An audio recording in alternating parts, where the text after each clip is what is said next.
In today's video, I'm going to show you how to make a WordPress website with Elementor Flex Container step by step. If you want more control over your layouts, faster performance, and a modern way to design pages without relying on old sections and columns, then Flexbox containers in Elementor are exactly what you need. I'll walk you through enabling the feature, creating your first container, and customizing it to build a clean and professional layout. Make sure to watch until the end so you don't miss any important settings. And if this tutorial helps you out, don't forget to like the video and subscribe to the channel for more WordPress and Elementor tutorials. Let's get started. First, log into your WordPress dashboard. Once you're inside your admin area, look at the left-hand menu and hover over Elementor. Then click on Settings. This will take you to the Elementor Settings panel, where you can control global features and experiments. Now, at the top of the page, click on the Experiments tab. In some versions, this may already be visible as a list of feature toggles. Scroll down until you find the option labeled Container or Flexbox Container. This is the feature that allows you to use the new Flexbox layout system instead of the older section and column structure. Next to Container, change the setting to Active. This enables Flexbox containers on your website. After selecting Active, scroll down and click Save Changes.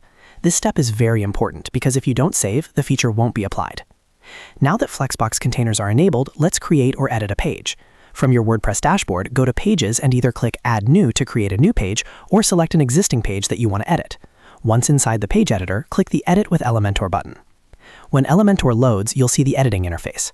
Instead of adding a traditional section, click on the plus icon to add a new container. You will now see layout direction options represented by arrow icons. Here's where Flexbox becomes powerful. If you choose the down arrow, your widgets will stack vertically, one on top of another, like a list. This is perfect for creating vertical layouts, such as blog post content or stacked sections. If you choose the right arrow, your widgets will align side by side horizontally, like columns. This is ideal for headers, feature sections, service boxes, or any row-based layout.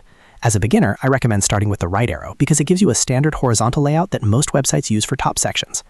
Once you select your layout direction, you can start dragging widgets into the container. For example, drag in a heading widget, then a text editor widget, or even an image widget.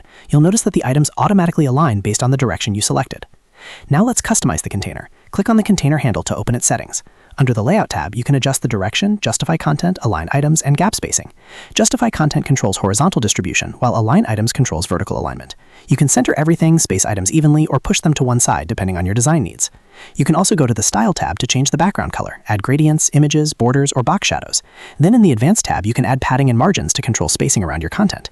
Flexbox containers give you much cleaner control over spacing compared to the older column system. If you want to create more complex layouts, you can even nest containers inside other containers. Simply drag another container widget inside your main container. This allows you to create advanced responsive designs with full flexibility. After customizing everything to your liking, click the Update or Publish button at the bottom to save your page. Now preview your website and you'll see your new layout built using Elementor Flex Container. And that's it. You've just learned how to make a WordPress website with Elementor Flex Container, from enabling the feature to building and customizing your first layout. Flexbox containers are faster, flexible, and are the future of Elementor design, so it's definitely worth learning the system. If this video helped you out, make sure to hit that like button and subscribe to the channel for more easy WordPress and Elementor tutorials. Thanks for watching, and I'll see you in the next video.